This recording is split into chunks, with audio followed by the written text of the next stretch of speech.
Many things we consume every day contain caffeine, like coffee, tea and energy drinks. There is naturally a lot of money to be made by selling these products.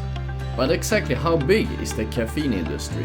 How much money is there to be made? And what is this thing we call caffeine really?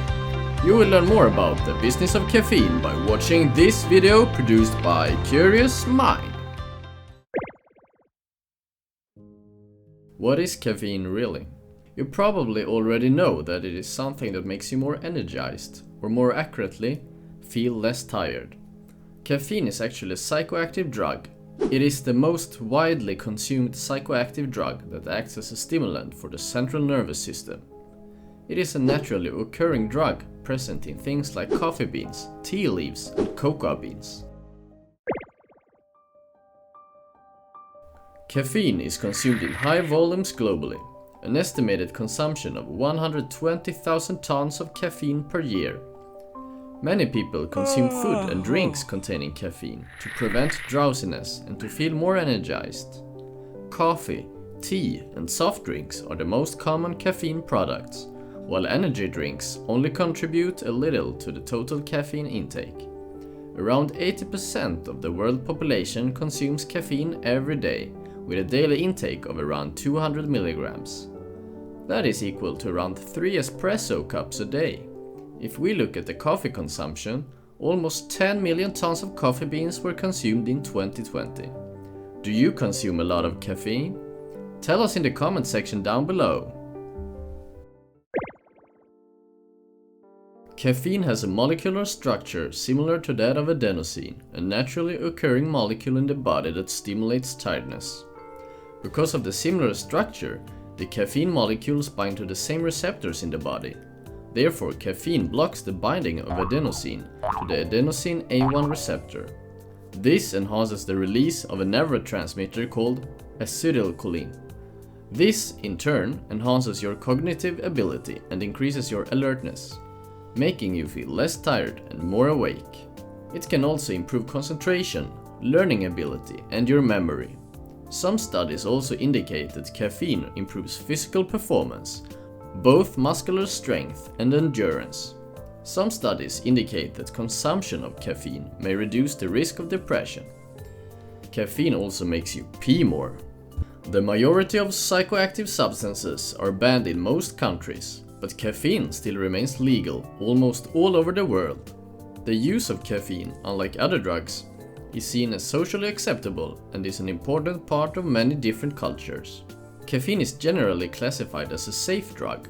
However, pure caffeine in its white powder form can be lethal if you intake an amount equal to that of a tablespoon. A consumption of up to around 400 milligrams of caffeine per day is considered safe. Death from caffeine overdose is very rare, but happens. Severe caffeine intoxication is almost impossible to cause by drinking too much coffee. Most deadly cases have been people causing an intentional overdose by consuming pure caffeine. The fatal dose in humans is estimated to be 150 to 200 milligrams per kilogram, which is the equivalent of a normal-sized adult drinking 100 cups of coffee. Caffeine can also be used as a medicine. It can treat premature infant breathing disorder, bronchopulmonary dysplasia of prematurity, and apnea of prematurity. Some studies have also shown that caffeine could have some protective effect against Parkinson. Caffeine can also improve airway function in people with asthma, but only a small amount. Caffeine has formerly been used as treatment for ADHD because of its ability to boost concentration, but today there are a lot of more effective ways to treat it. Caffeine also has some negative effects. It can, for example, cause sleep disruption, insomnia, reduced coordination, and anxiety. Large consumption of caffeine is also advised against for pregnant women, as it could be harmful for the fetus. Up to 200 mg caffeine per day is considered safe for pregnant women. So, half of what is usually considered safe. Do you drink caffeine daily? If you ever tried to quit or forgot your morning coffee, then you probably know about the withdrawal effects quitting caffeine consumption can cause, like sleepiness and headache. Drinking a large cup of coffee will cure it for you, but it will come back if you try to quit again. which arguably makes it addicting. If you can make it through the pain though, then it will of course disappear eventually. Caffeine is not generally considered addictive though, because there is not an underlying biochemical mechanism for caffeine addiction. The amount of caffeine needed to optimize the positive effects, while avoiding the negatives, is different for each person. It depends on variables such as body size and degree of tolerance. The positive effects of caffeine are temporary though, and will be gone in a few hours. Every day, 2.25 billion cups of coffee are consumed globally. Coffee is the major source of caffeine intake in middle-aged adults. A cup of coffee contains 80 to 175 milligrams of caffeine. The containment depends on what coffee beans have been used, how the coffee beans have been roasted, and how the coffee itself was prepared. Even coffee beans from the same bush can contain different levels of caffeine. Arabica coffee usually contains half the caffeine of the Robusta variety. Roasting of coffee beans reduces the amount of caffeine, so dark roasted coffee contains less caffeine than lighter roasts. A lot of coffee is consumed globally. The earliest evidence of coffee drinking already appears in the middle of the 15th century in southern Arabia. The countries that consume the most are the United States, Brazil, and Japan. But all three countries have very large populations. If we instead look at the countries that drink the most coffee per person, we have Finland, Norway, and Iceland. They are all Nordic countries. Coffee drinking is an important part of the Nordic countries' culture, and one of the most common social activities. The Nordic countries also have long, cold winters, so a hot cup of coffee is a perfect way of warming up a cold day. Tea is the second most consumed drink in the world after water. The legend says that the Chinese Emperor Shennong discovered tea when he noted that when certain leaves fell into boiling water, it resulted in a fragrant and restorative drink. Tea usually contains less caffeine than coffee. Tea leaves contain more caffeine than coffee beans, but less product is used in a normal serving. The amount of caffeine in tea can vary a lot though, depending on the type of tea leaves, growing conditions, processing techniques, and preparing. Energy drinks usually contain at least 80 milligrams of caffeine per can. A typical ingredient in energy drinks is guarana. It contains large amounts of caffeine. The key players operating in this market are Red Bull and Monster. Red Bull is the world's most popular energy drink. They own 43% of the energy drink market. It is also the third most valuable soft drink brand, behind Coca-Cola and Pepsi. Last year they sold over 12 billion cans of energy drinks. A 500 milliliter can of Red Bull contains approximately 80 to 160 milligrams caffeine. The caffeine level in Red Bull varies depending on the country, as some countries have legal restrictions on how much caffeine is allowed in drinks.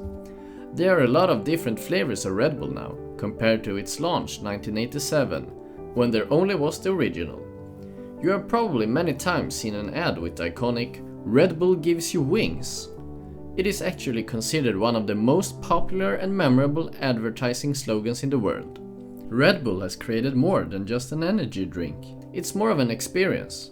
They have a very strong brand associated with extreme sport events such as Red Bull Cliff Diving World Series, Red Bull Air Race, and Red Bull Crashed Ice. They also own several sport teams, a Formula 1 team,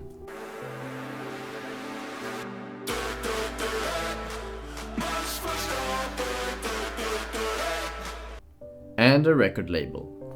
Red Bull was actually derived from a drink from Thailand called Krating Deng. While doing business in Thailand, an Austrian painter, wrong person. An Austrian entrepreneur called Dietrich Mateschitz was troubled with terrible jet lag. He got the recommendation to try the Thai drink, Krating Deng. He bought one and it magically cured his jet lag. He was so fascinated by this drink that his business mindset told him that he must start selling this in Europe. He pitched the idea to several investors in Europe, but they just laughed at him. "An energy drink? No one would buy that here in Europe, haha." Dietrich wouldn't let the investors stop him. He teamed up with Chalio Yuvidhya, the creator of Krating Deng, and created a version that would suit Western people better by carbonating the drink. They started selling the drink in Europe under the name Red Bull. But why did they call it Red Bull? You see, Krating Deng is Thai and means red gaur. Gaur is a species of wild bovine native to the Indian subcontinent. But most Westerners don't know what a gaur is, so they changed it to bull instead. It turns out a lot of people in Europe actually loved the drink, and the marketing of the drink as a drink that gives you more energy to excel in sports was a genius move. After 9 years, they started to sell Red Bull in the United States, and it was a success. Dietrich really showed how important it is to believe in yourself, despite what other people might think. Energy drinks are very popular among teenagers and young adults. Many teenagers try energy drinks to try to fit in because their friends drink it, or they fall for clever marketing. Many energy drinks are advertised as boosters for sport performance or school performance. Many students drink energy drinks to get an extra boost of energy to keep studying a few more hours. Data shows that energy drinks are the first choice of drink among students during studying. A lot of research shows that many teenagers don't sleep as much as they should, which makes drinking caffeinated drinks such as Red Bull or Monster a nice way of feeling more awake. The problem here is that caffeine can make it even harder for them to sleep. There is no substitute to sleep other than sleep itself. Companies are aware of these problems, but still market a lot to teenagers and young adults, because there is a lot of money to be made in these age groups. Many soft drinks, like Coca-Cola, contain caffeine. Many of the early soft drinks were actually a bit similar to the energy drinks we have today. For example, Coca-Cola used to have much more caffeine in it. It was made with cola nuts and coca leaves, both sources of caffeine. Soft drinks nowadays usually contain a small amount, typically 0 to 55 mg caffeine per can. Coke usually contains 34 mg of caffeine per can. Chocolate is made by cocoa beans that contain caffeine. The earliest evidence of the use of cocoa beans comes from residue found in an ancient Mayan pot dated to 600 BCE. The amount of caffeine in chocolate varies a lot depending on the amount of cacao in the chocolate.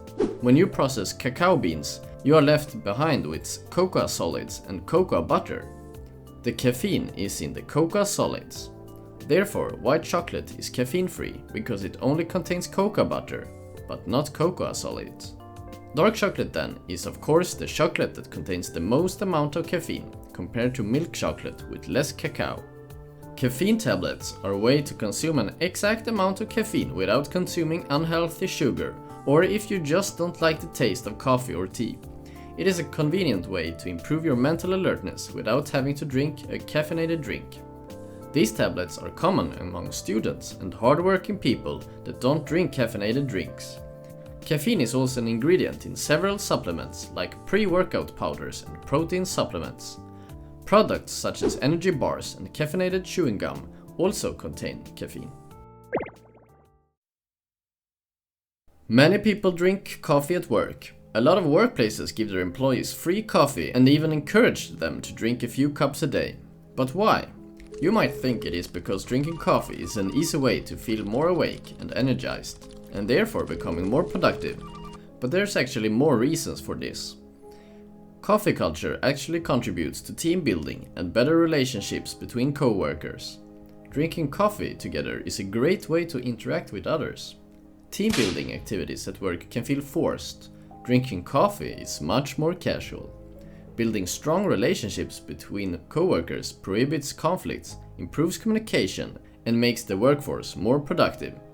The company makes more money and the workplace is much more pleasant for everyone involved. Some workplaces even have more formal coffee breaks, where employees sit down and chat with each other. Taking frequent breaks gives the employees time to recharge and connect with each other, boosting productivity. Forcing employees to constantly work throughout the whole day will just make them tired and burn out. Coffee is the second most exported commodity in the world after oil. is a famous quote. It is not actually true though, but it is still largely exported. The global coffee market size was valued at 127 billion USD in 2022, and it will keep growing every year. The world's largest producers of coffee are Brazil, Vietnam and Colombia, with Brazil being the number one. These countries have good weather conditions and soil that are suitable for agriculturing of coffee beans.